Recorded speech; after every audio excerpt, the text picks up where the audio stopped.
See, today we will discuss the next topic, that is nature of CX bond. See, हमारे पास जो halo alkanes होते हैं, halo alkanes, उनमें ये जो कार्बन और हेलोजन के बीच में बॉन्ड होता है, इसके नेचर के बारे में हमें पढ़ना है। सी, सबसे पहले ये जो हमारे पास हेलो एल्केन्स होते हैं, इनमें कार्बन का सिंगल सिंगल बॉन्ड होता है because it's an here, that means carbon के सिंगल बॉन्ड्स होंगे। और सिंगल बॉन्ड में कार्बन की हाइब्रिडाइजेशन क्या होती है? See, four atoms attached, 4 atoms attached है, और लोन पेयर भी इस पे कोई नहीं है, 0 लोन पेयर। तो इसकी टोटल सम इसका 4 आया, तो हाइब्रिडाइजेशन क्या होगी? sp3। नाउ जब कार्बन sp3 हाइब्रिडाइजेशन में होता है, sp3 हाइब्रिडाइजेशन में होता है, तो उसका स्ट्रक्चर कैसा होता है? Tetrahedral. I hope you all know this. Tetrahedral structure होता है कार्बन का। नाउ टेट्राहेड्रल स्ट्रक्चर कैसा होता है? सी, 4 sp3 हाइब्रिडल ऑर्बिटल्स होंगे इसके पास, कार्बन के पास। This is a 3 dimensional structure. It's not possible for me to make here. ये ऑर्बिटल्स जो होंगे ये इसी बोर्ड के प्लेन में नहीं होंगे, जैसे 3 डायमेंशनल, दैट मीन्स ये सारे एक ही प्लेन में नहीं होंगे। और हमारे पास जो हेलोजेंस होते हैं, इनकी इलेक्ट्रॉनिक कन्फिगरेशन क्या होती है? ns2p5। दैट मीन्स इनके p ऑर्बिटल्स जो होते हैं उसमें 5 इलेक्ट्रॉन्स होते हैं। सी, लाइक दिस। इसमें एक लोन पेयर, इसमें एक लोन पेयर, और एक p ऑर्बिटल जो होता है वो इस कार्बन के sp3 हाइब्रिड ऑर्बिटल के साथ बॉन्ड बनाने में यूज होता है। See, this is a head on bond, that means it's a sigma bond, sigma bond. और ये कौन सा हाइब्रिड ऑर्बिटल है इसका, कार्बन का? It's sp3 hybridized. और ये कौन सा ऑर्बिटल है? p ऑर्बिटल है। This is sp3 hybrid orbital, this is p orbital. जो ये बॉन्ड बना इसको हम क्या बोलेंगे? sp3p sigma bond. I hope it's clear. और यहाँ पे जो ये हेलोजेंस होंगे ये तो सेम नहीं रहेगा, बिकॉज हेलोजेंस हमारे पास 4 है, फ्लोरीन, क्लोरीन, ब्रोमीन, आयोडीन। उसके बाद भी है but they are radioactive, वो रेयरली मिलते हैं हमें। नाउ जब हम यहाँ पे फ्लोरीन को लेंगे उस टाइम पे इस बॉन्ड की, कार्बन और एक्स बॉन्ड की, ये एक्स जो जब जब चेंज होगा, पहले फ्लोरीन होगा, इस बॉन्ड की प्रॉपर्टी डिफरेंट होगी, फिर क्लोरीन आएगा तब भी इस बॉन्ड की प्रॉपर्टी डिफरेंट होगी, फिर ब्रोमीन आएगा उस टाइम डिफरेंट, आयोडीन के टाइम और डिफरेंट।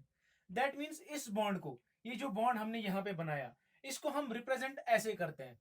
जब हम नोटबुक्स पे लिखते हैं तो कैसे रिप्रेजेंट करते हैं? Like this. ऐसे तो नहीं बनाते ना हर किसी time. We represented like this. Now see, this is carbon and halogen. सबसे पहले ये बॉन्ड बनाने में क्या हुआ? कार्बन ने अपना एक इलेक्ट्रॉन दिया, हेलोजन ने अपना एक इलेक्ट्रॉन दिया, और दोनों ने इस इलेक्ट्रॉन पेयर को म्यूचुअली शेयर किया, इलेक्ट्रॉन को शेयर किया। नाउ एक चीज आपने पढ़ी होगी, दैट इज इलेक्ट्रोनेगेटिविटी। इलेक्ट्रोनेगेटिविटी क्या होती है? इलेक्ट्रोनेगेटिविटी, सी, एक एलिमेंट की प्रॉपर्टी कि वो इस shared pair of electron, bond में क्या होता है? इलेक्ट्रॉन पेयर शेयर होता है, उस शेयर्ड पेयर इलेक्ट्रॉन को अपनी तरफ कितना अट्रैक्ट करेगा, अपनी तरफ कितना खींचेगा, उस प्रॉपर्टी को हम इलेक्ट्रोनेगेटिविटी बोलते हैं। Now same goes for this carbon, ये भी कोशिश करेगा कि इस शेयर्ड पेयर ऑफ इलेक्ट्रॉन को अपनी तरफ खींचने की। दिस प्रॉपर्टी, इलेक्ट्रोनेगेटिविटी जनरली क्या होती है? It's a property of an element to attract shared pair of electron towards itself, that is known as electronegativity. I hope it's clear. Now हमारे पास generally halogens होते हैं और कार्बन होते हैं। इनमें इलेक्ट्रोनेगेटिविटी कार्बन की ज्यादा होगी या हेलोजन की? वी नो हेलोजेंस की इलेक्ट्रोनेगेटिविटी बहुत ज्यादा होती है और कार्बन की इलेक्ट्रोनेगेटिविटी बहुत कम होती है। It's like tug of war. इस शेयर पेयर ऑफ इलेक्ट्रॉन को ये हेलोजेंस अपनी तरफ ज्यादा खींचते हैं और ये कार्बन कम खींचता है। ये इलेक्ट्रॉन्स क्या है? नेगेटिव चार्ज है, इलेक्ट्रॉन इज नेगेटिव चार्ज। जब इस हेलोजन ने इनको अपनी तरफ ज्यादा अट्रैक्ट किया, दैट मीन्स इसने टोटली गेन तो नहीं किया, बस अपनी तरफ थोड़ा सा शिफ्ट कर दिया। उसकी वजह से ये नेगेटिव चार्ज है, इस पे क्या है? पार्शियल नेगेटिव चार्ज आएगा। और ये लूज कर रहा है तो इस पे एक पार्शियल पॉजिटिव चार्ज आएगा। I hope you know this. इस शेयर पेयर ऑफ इलेक्ट्रॉन को हेलोजन ने अपनी तरफ ज्यादा अट्रैक्ट किया, दैट्स वाई इस पे एक पार्शियल नेगेटिव चार्ज आया, और ये लूज करने की प्रॉपर्टी है इस पे है, तो इस पे पार्शियल पॉजिटिव चार्ज आएगा। नाउ इसकी वजह से होगा क्या, पोलैरिटी जनरेट हुई, पॉजिटिव नेगेटिव जनरेट हुई पोलैरिटी। दैट मीन्स ये जो बॉन्ड होगा इनके बीच में, ये कौन सा बॉन्ड होगा, पोलर बॉन्ड होगा ये।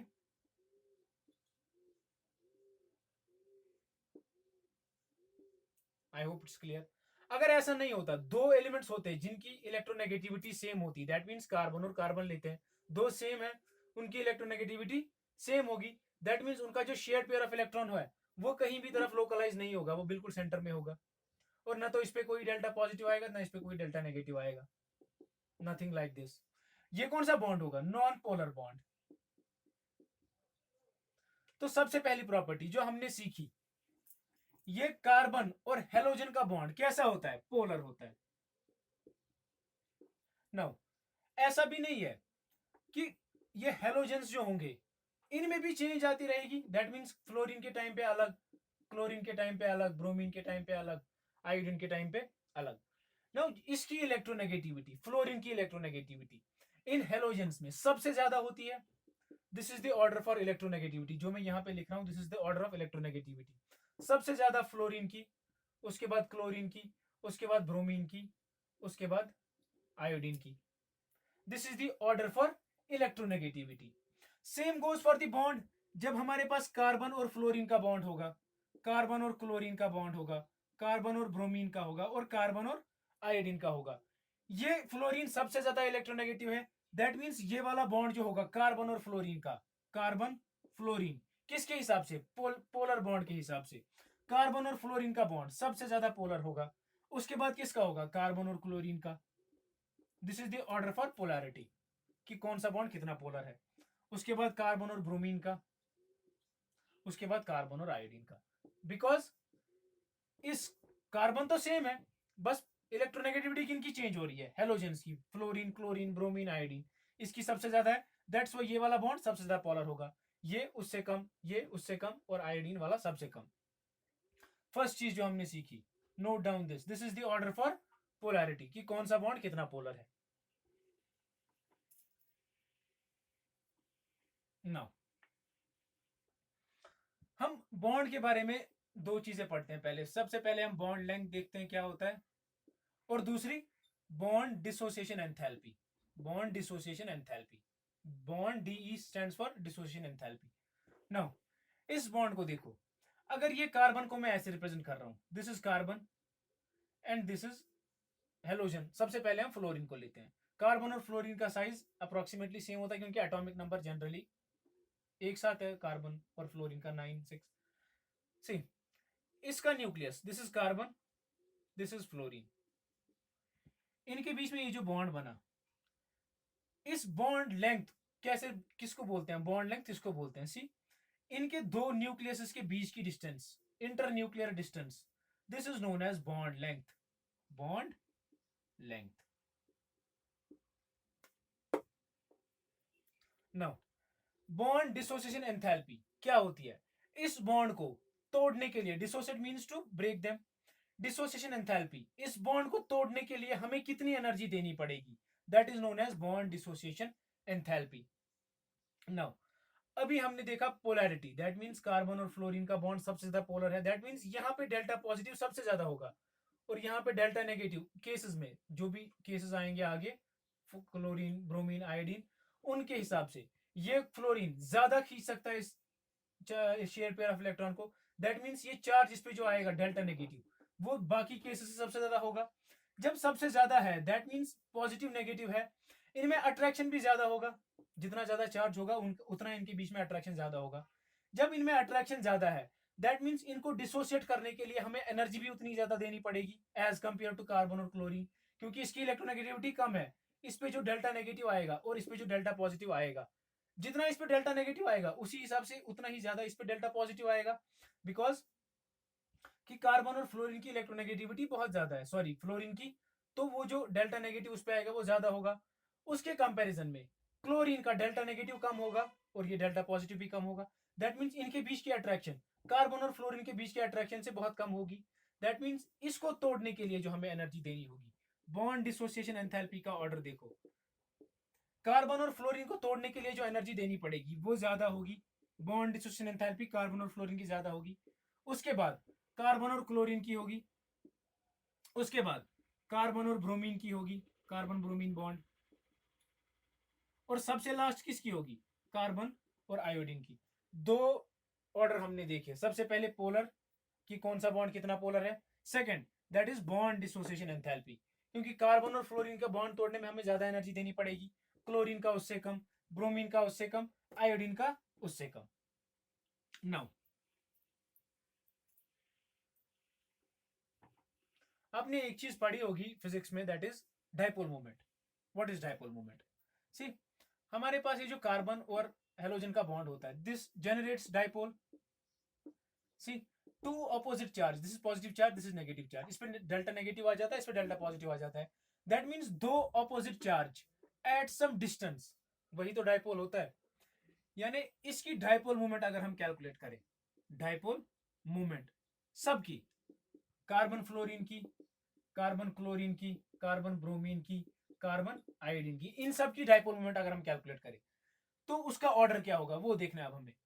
सबसे पहले डाइपोल मूवमेंट को हम म्यू से रिप्रेजेंट करते हैं, होता किसके बराबर है, that's Q multiplied by 2a। 2a क्या होता है, अगर इनके बीच की डिस्टेंस, ये सेंटर है, दिस इज सेंटर, यहां से ये डिस्टेंस a है, ये वाली डिस्टेंस a है, तो टोटल इनके बीच की डिस्टेंस कितनी होगी, 2a। 2a is nothing, it's just distance between these two dipoles. और ये q क्या होता है, q होता है चार्ज ऑन ईच डाइपोल, चाहे इसका चार्ज लो नेगेटिव का, चाहे इसका चार्ज लो पॉजिटिव का, उन दोनों के प्रोडक्ट को हम डाइपोल मोमेंट बोलते हैं। Now look at this, carbon fluorine, carbon chlorine, carbon bromine and carbon iodine. सबसे पहले डाइपोल मोमेंट दो फैक्टर्स पे डिपेंड करता है, किस किस पे, charge on dipole and distance between the dipole. Now ये तो हमें पता है कि फ्लोरीन के केस में जो डाइपोल्स पे चार्ज होगा वो सबसे ज्यादा होगा, इसका उससे कम होगा, इसका उससे कम होगा, इसका उससे कम होगा। दैट मीन्स ये Q वाला फैक्टर जो है डाउन द ग्रुप ये डिक्रीज होगा, Q वाला फैक्टर जो होगा वो डिक्रीज होगा। Now look at this distance, इस 2a को हम d से रिप्रेजेंट करते हैं, for example it is d, distance between these two dipoles. Now अगर हम ये कार्बन लेते हैं, दिस इज फ्लोरीन, इनका साइज जनरली अप्रोक्सीमेटली सेम होता है, तो इनके और इनके बीच की डिस्टेंस, इंटरन्यूक्लियर डिस्टेंस क्या होगी, फॉर एग्जांपल d। अब हम कार्बन तो सेम रहेगा, अब हम जब क्लोरीन लेंगे उसका साइज थोड़ा बढ़ेगा, दैट मीन्स इसके और इसके न्यूक्लियस के बीच की डिस्टेंस वो इस d से थोड़ी ज्यादा होगी। That means down the group क्या होगा, ये डिस्टेंस वाला फैक्टर जो होगा ये इंक्रीज होगा, और ये Q वाला फैक्टर क्या होगा, ये डिक्रीज होगा। ऐसे ही कार्बन सेम होगा, जब हम ब्रोमीन लेंगे वो और ज्यादा बड़ा होगा, दैट मीन्स ये D इंक्रीज हो रहा है, down the group D increase हो रहा है और Q डिक्रीज हो रहा है। नाउ यहां पे डाइपोल मोमेंट दो फैक्टर्स का प्रोडक्ट है, Q मल्टीप्लाई बाय T। अब डिपेंड होता है कि सबसे ज्यादा डोमिनेटिंग कौन है। अगर ये देखो, अगर मैं ले रहा हूं कि 1, इसमें 1 कूलम का चार्ज आ रहा है फ्लोरीन के केस में, और इसमें 0.9 का आ रहा है, 0.8 coulomb for example I am saying, और इसमें 0.7 का चार्ज आ रहा है, और इसके बीच की डिस्टेंस है 178 पिकोमीटर अप्रोक्सीमेटली, ऐसा कुछ होता है, और इसमें 168, sorry it's increases down the group, 184, ऐसे ही 185, ऐसे ही 186। नाउ अब देखना है हमें कि ज्यादा डिक्रीज या ज्यादा इंक्रीज कौन हो रहा है, डोमिनेटिंग फैक्टर कौन सा है, मैं मेरे बोलने का मतलब वो है, उसी पे फिर ये डाइपोल मूवमेंट भी डिपेंड करेगी। अगर Q ज्यादा डिक्रीज हुआ और D कम ही इंक्रीज हो रहा है, दैट मीन्स कि Q पे ही डाइपोल मूवमेंट डिपेंड करेगी, या अगर D ज्यादा इंक्रीज हो रहा है और Q जो है वो बहुत कम डिक्रीज हो रहा है, दैट मीन्स ये डाइपोल मूवमेंट का फैक्टर जो है वो इसी D पे डिपेंड करेगा। नाउ जनरली जो इन दो में डोमिनेटिंग फैक्टर होता है वो होता है ये Q। डाउन द ग्रुप जो होता है वो चार्ज पोलैरिटी, इस पोलर पे जो चार्ज आएगा इस पोल पे वो ज्यादा कम होता है, और इनके बीच की डिस्टेंस वो ज्यादा चेंज नहीं होती है। तो ऑर्डर क्या होना चाहिए था, कार्बन और फ्लोरीन की डाइपोल मूवमेंट सबसे ज्यादा होनी चाहिए थी, उसके बाद होनी चाहिए थी कार्बन और क्लोरीन की, उसके बाद होनी चाहिए थी कार्बन और ब्रोमीन की। I am talking about dipole movement, this is the order for dipole movement, remember this, dipole movement. उसके बाद होनी चाहिए थी कार्बन और आयोडीन की, but there is one exception.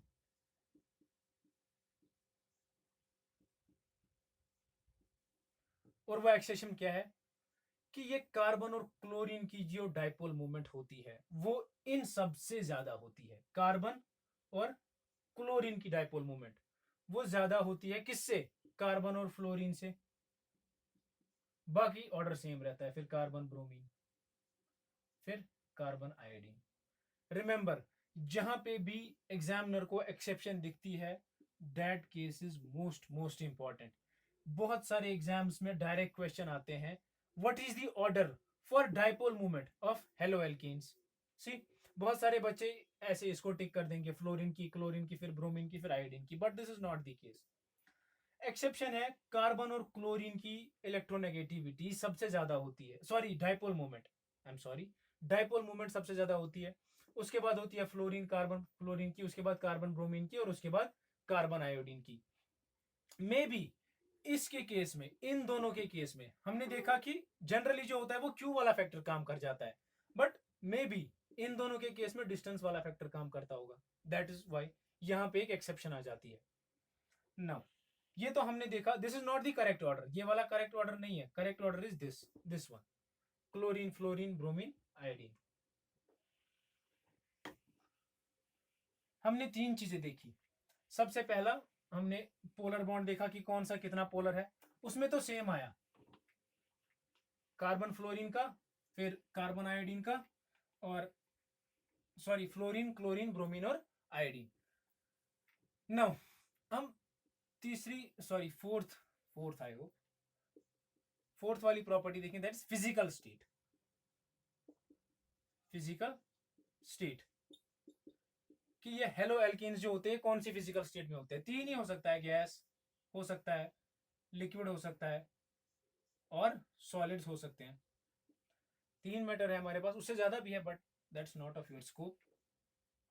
सी, सबसे पहले ये जो हमारे पास लोअर हेलो एल्कीन्स होते हैं, lower hello alkenes, that means अगर हम फ्लोरोमीथेन लेते हैं, क्लोरोमीथेन लेते हैं, ब्रोमोमीथेन लेते हैं, और आयोडोमीथेन लेते हैं, ये सारे केसेस, ये जो lower hello that means lower molecular mass, ये वाले जो होते हैं दीज आर जनरली गैसेस। क्या होते हैं? ये गैसेस होते हैं, फिजिकल स्टेट इनका गैस होता है। और जो ही हम कार्बन की चेन को इंक्रीज करते हैं, दैट मीन्स ऐसे CH3 CH2 ऐसे ही कार्बन की चेन इंक्रीज करते करते एंड मेक हेलोजन, इस कार्बन चेन को जब तक ये कार्बन नंबर ऑफ कार्बन 18 तक ना हो जाए, number of carbon 18 that means up to C18, जो भी हमारे हेलो एल्केन्स होंगे अप टू कार्बन 18 वो लिक्विड्स होते हैं। क्या होते हैं? लिक्विड्स। और उसके बाद अगर हम उससे भी ज्यादा एक्सीड कर जाते हैं, दैट मीन्स कार्बन की चेन को ग्रेटर देन C18, वो वाले सॉलिड्स होते हैं। I hope it's clear.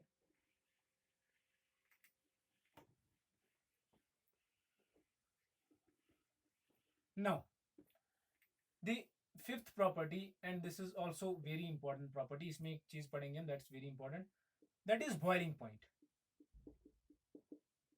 Boiling point, see, एक जनरल सा रूल आप लोग याद रखो कि जब जब मॉलिक्यूलर मास इंक्रीज होगा,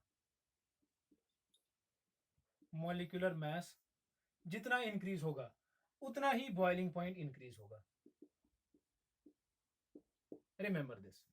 नाउ हमारे पास जो हेलो एल्केन्स होते हैं, फॉर एग्जांपल हम एल्केन को सेम रखते हैं, हम हेलो इनको हेलोजेंस को चेंज करते हैं।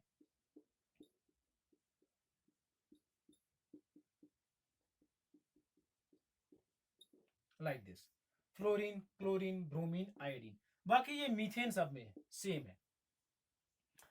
सी, ये वाला मॉलिक्यूल तो सब में सेम है, मीथेन। तो अब इस वाले टोटल मॉलिक्यूल का मॉलिक्यूलर मास, इसका मॉलिक्यूलर मास, इसका मॉलिक्यूलर मास और इसका मॉलिक्यूलर मास किस पे डिपेंड करेगा? वो डिपेंड करेगा इन हेलोजेंस पे। Now we know down the group, halogens के डाउन द ग्रुप जब हम जाते हैं, that means fluorine to chlorine, bromine, iodine, down the group atomic number increase होता है तो ऑब्वियसली एटॉमिक मास भी इंक्रीज होगा। दैट मींस इसका मास कम होगा, इसका थोड़ा सा ज्यादा, इसका उससे ज्यादा और आयोडीन का सबसे ज्यादा। तो उससे फर्क क्या पड़ेगा? ये वाले मॉलिक्यूल का, टोटल मॉलिक्यूल का मॉलिक्यूलर मास कम होगा, इसका उससे ज्यादा होगा, इसका उससे ज्यादा होगा, इसका सबसे ज्यादा होगा। Same goes for boiling point, इसका बॉइलिंग पॉइंट जो होगा वो सबसे ज्यादा होगा। This comes at number first, ये second, this one third and this one, this is our last one. सबसे ज्यादा बॉइलिंग पॉइंट इसका होगा क्योंकि इसका मॉलिक्यूलर मास सबसे ज्यादा है, उससे कम, उससे कम, उससे कम। ये तो हमने एल्केन्स को सेम रखा, बस हेलोजेंस को चेंज किया। दूसरा केस ये भी हो सकता है जब हम हेलोजेंस को सेम रखेंगे और एल्केन्स को इंक्रीज करेंगे मॉलिक्यूलर मास उनका, लाइक दिस। सबसे पहले हम ये लेते हैं क्लोरोमीथेन, ऐसे ये थर्ड केस और ऐसे ही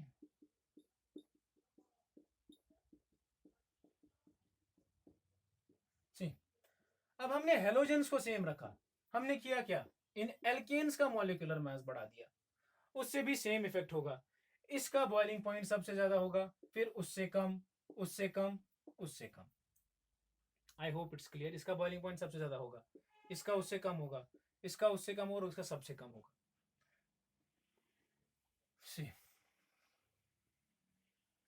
now the most important part, जब हम दोनों चीजों को सेम रखेंगे, दैट मीन्स हम एल्केन्स को भी सेम रखें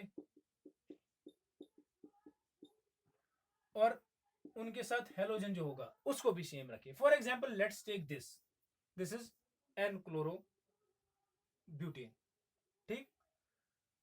सी अब हम इसी का दूसरा आइसोमर लेंगे। आइसोमर क्या होता है? उसका मॉलिक्यूलर फॉर्मूला सेम रहेगा बट उसका स्ट्रक्चर चेंज होगा, like this.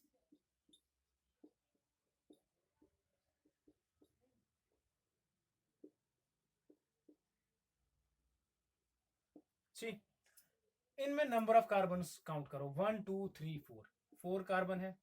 Number of hydrogen 3 + 2 5 + 2 7 + 2 9, that means 9 hydrogen है और एक क्लोरीन है। ठीक, नाउ इसमें काउंट करो 1 2 3 4, 4 कार्बन, हाइड्रोजन 3 + 3 6 7 8 9, 9 हाइड्रोजन और एक क्लोरीन, 1 क्लोरीन। दैट मीन्स इसका मॉलिक्यूलर फार्मूला, इसका molecular formula same but structure different. Now इसी का तीसरा आइसोमर लेते हैं,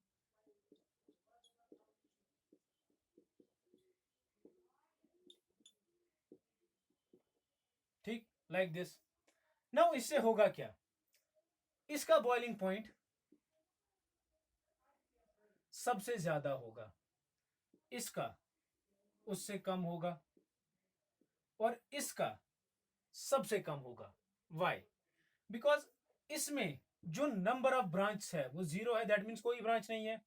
इसमें एक ब्रांच है, इसमें 3 ब्रांच है। तो जनरली रूल क्या है? जितनी ज्यादा ब्रांचिंग इंक्रीज होगी आइसोमर्स में, जितनी ज्यादा ब्रांचेस होंगी उतना ही बॉइलिंग पॉइंट कम होगा। Remember this, very important. Directly question आता है, 3 मॉलिक्यूल्स दिए होंगे, बताओ कि किसका बॉइलिंग पॉइंट ज्यादा है, किसका बॉइलिंग पॉइंट कम है। जिसमें remember this is for isomers, not कि अगर इसमें 6 कार्बन होंगे और उसमें 3 कार्बन होंगे बट ब्रांचेस ज्यादा होंगी, नो। इनमें मॉलिक्यूलर फॉर्मूला सेम होनी चाहिए, बस स्ट्रक्चर की वजह से बॉइलिंग पॉइंट में चेंज आ जाता है। रिमेंबर दिस, जितनी ज्यादा ब्रांचेस होंगी उतना ही बॉइलिंग पॉइंट कम होगा। नाउ क्यों होता है ऐसा? Let me try to explain this. See boiling कब होती है? अगर हम एक लिक्विड वाला फेज लेते हैं, उसमें 2 मॉलिक्यूल्स या ऐसे मॉलिक्यूल्स लेते हैं, इनमें कॉरस्पॉन्डिंग मॉलिक्यूल्स में अगर फोर्स ऑफ अट्रैक्शन बहुत ज्यादा होगा, दैट मीन्स ये वाला मॉलिक्यूल इसको वेपराइज होने ही नहीं देगा, नहीं होने देगा।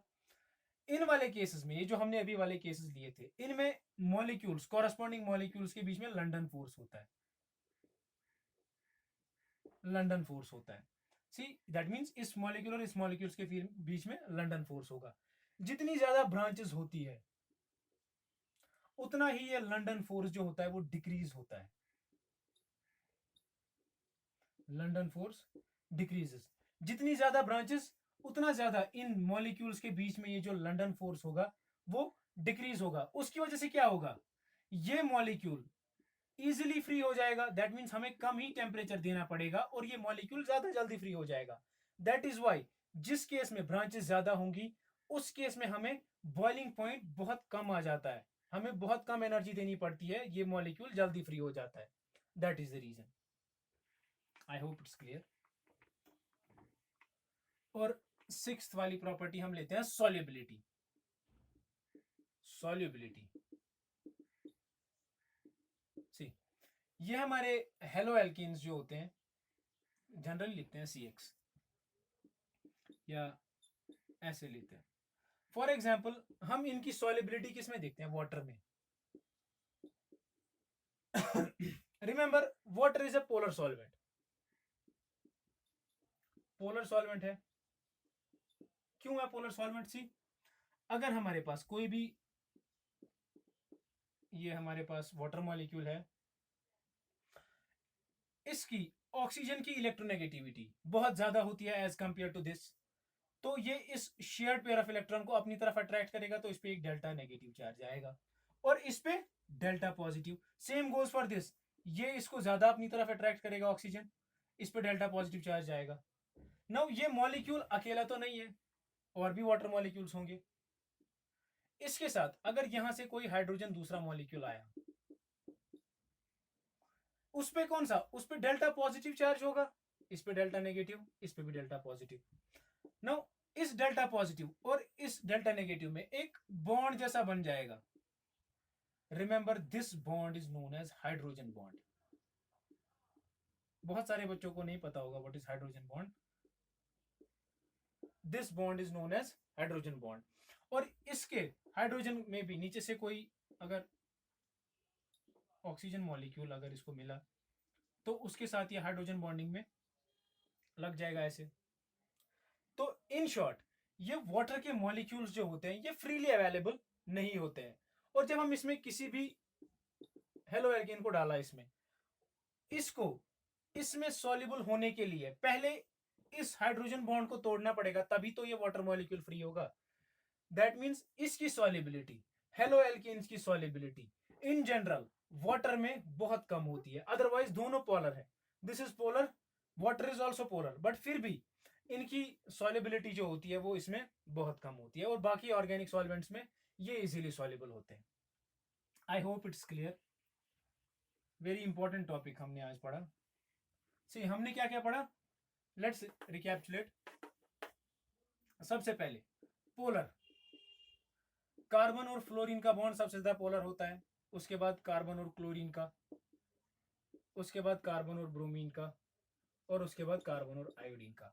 Second, bond dissociation enthalpy, bond तोड़ने की कितनी एनर्जी हमें देनी पड़ेगी, वो भी कार्बन और इसकी ज्यादा होती है, कार्बन और क्लोरीन की उससे कम, कार्बन और ब्रोमीन की उससे कम, और एट लास्ट कार्बन और आयोडीन की। थर्ड, हमने पढ़ा डाइपोल मूवमेंट, डाइपोल मूवमेंट, उसमें एक एक्सेप्शन था, कार्बन और क्लोरीन की सबसे ज्यादा होती है डाइपोल मूवमेंट, उसके बाद कार्बन और फ्लोरीन की, उसके बाद कार्बन और ब्रोमीन की, और सबसे लास्ट कार्बन और आयोडीन की। सी, ये इलेक्ट्रोनेगेटिविटी, सॉरी डाइपोल मूवमेंट जो होता है ये खाली इन केसेस में आता है। अगर हम ऐसा ले, हाइड्रोजन और फ्लोरीन, हाइड्रोजन और क्लोरीन, हाइड्रोजन और ब्रोमीन, और हाइड्रोजन और आयोडीन, इनमें जो होगा डाइपोल मूवमेंट का ऑर्डर जो होगा वो सेम होगा। That is like hydrogen fluorine का सबसे ज्यादा, उसके बाद हाइड्रोजन क्लोरीन, उसके बाद हाइड्रोजन ब्रोमीन, उसके बाद हाइड्रोजन आयोडीन। सी, एक्सेप्शन खाली इस केस में आता है, हाइड्रोजन वाले केस में नहीं आता। और फोर्थ वाली प्रॉपर्टी जो हमने पढ़ी, I am making some space here, fourth वाली प्रॉपर्टी जो हमने पढ़ी दैट इज बॉइलिंग पॉइंट। और बॉइलिंग पॉइंट में वो तो हमने पता है कि मॉलिक्यूलर मास जो होता है जितना इंक्रीज होगा उतना ही बॉइलिंग पॉइंट भी इंक्रीज होगा। और इसमें एक इंपॉर्टेंट चीज हमने पढ़ी, ब्रांचिंग। जितनी ब्रांचिंग इंक्रीज होती है, branching increases, boiling point decreases, very important. और फोर्थ, सॉरी फिफ्थ या जो भी होगा नंबर, हमने पढ़ा था फिजिकल स्टेट। फिजिकल स्टेट क्या होता है, जो लोअर हेलो एल्केन्स होते हैं वो क्या होते हैं, वो गैसेस होते हैं। अप टू कार्बन 18 क्या होते हैं, लिक्विड। और उससे एक्सीड में कार्बन 18 से ज्यादा जब होता है तब होते हैं सॉलिड्स। और लास्ट वाली प्रॉपर्टी हमने जो पढ़ी दैट इज सॉलिबिलिटी। ये जो होते हैं वो इसमें सॉल्युबल, वाटर में ज्यादा सॉल्युबल नहीं होते हैं। I hope it's clear and let's start from next video.